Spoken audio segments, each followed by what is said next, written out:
Hi friends, plus two വിദ്യാർത്ഥികളുടെ plus two ഇന്ന് last എക്സാമാണ് അല്ലേ. ഇനി പ്ലസ് വൺ ഇമ്പ്രൂവ് ചെയ്യുന്നവരുണ്ടായേക്കാം, എക്കണോമിക്സും ഇംഗ്ലീഷൊക്കെ ഇമ്പ്രൂവ് ചെയ്യുന്നവരുണ്ടായേക്കാം.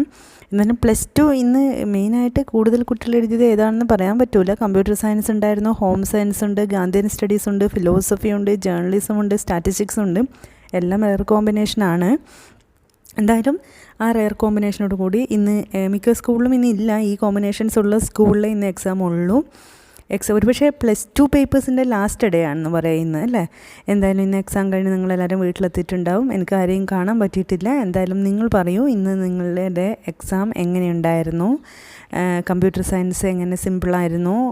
നല്ല മാർക്ക് സ്കോർ ചെയ്യാൻ പറ്റുമോ? ഈസിയാണോ? ഹോം സയൻസ് എങ്ങനെയുണ്ടായിരുന്നു? സ്റ്റാറ്റിസ്റ്റിക്സ്, ഫിലോസഫി, ജേർണലിസം, ഗാന്ധിയൻ സ്റ്റഡീസും ഉണ്ടായിരുന്നു.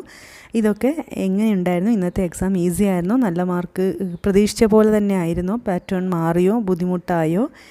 നിങ്ങളുടെ കമൻറ്റിനായി കാത്തിരിക്കുന്നു. എല്ലാവരും നിങ്ങളുടെ അഭിപ്രായം ഷെയർ ചെയ്യുക. നിങ്ങൾ ഓരോരുത്തരും ഒത്തിരി പേപ്പേഴ്സ് ഉണ്ട്, റെയർ ആണെങ്കിലും.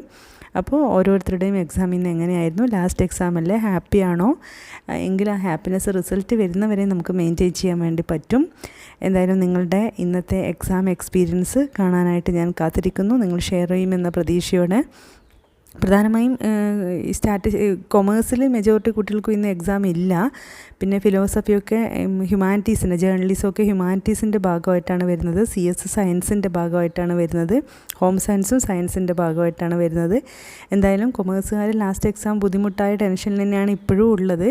ബാക്കിയുള്ളവർക്കെങ്കിലും ഒരു ആശ്വാസമാവട്ടെ. ലാസ്റ്റ് എക്സാം കംഫർട്ടബിൾ ആയാൽ തന്നെ നമുക്ക് കുറേ നാളത്തേക്ക് ആ കംഫർട്ട്നെസ് മെയിൻറ്റെയിൻ ചെയ്യാൻ വേണ്ടി പറ്റും. എല്ലാവർക്കും നല്ല റിസൾട്ട് ആയിരിക്കട്ടെ, വാല്യുവേഷൻ സിമ്പിളായിരിക്കട്ടെ, ആൻസർക്ക് ലളിതമായിരിക്കട്ടെ, നല്ല മാർക്ക് സ്കോർ ചെയ്യാൻ സാധിക്കുന്നൊരു വിധത്തിലുള്ള അങ്ങനെ നല്ല മാർക്കോട് കൂടി ഒരു റിസൾട്ട് നമുക്ക് വരട്ടെ. എന്തായാലും ഇന്നത്തെ നിങ്ങളുടെ എക്സാം എക്സ്പീരിയൻസ് വീഡിയോയുടെ താഴെ കമൻറ്റ് ചെയ്യുക. അതിനായി ഞാൻ കാത്തിരിക്കുന്നു.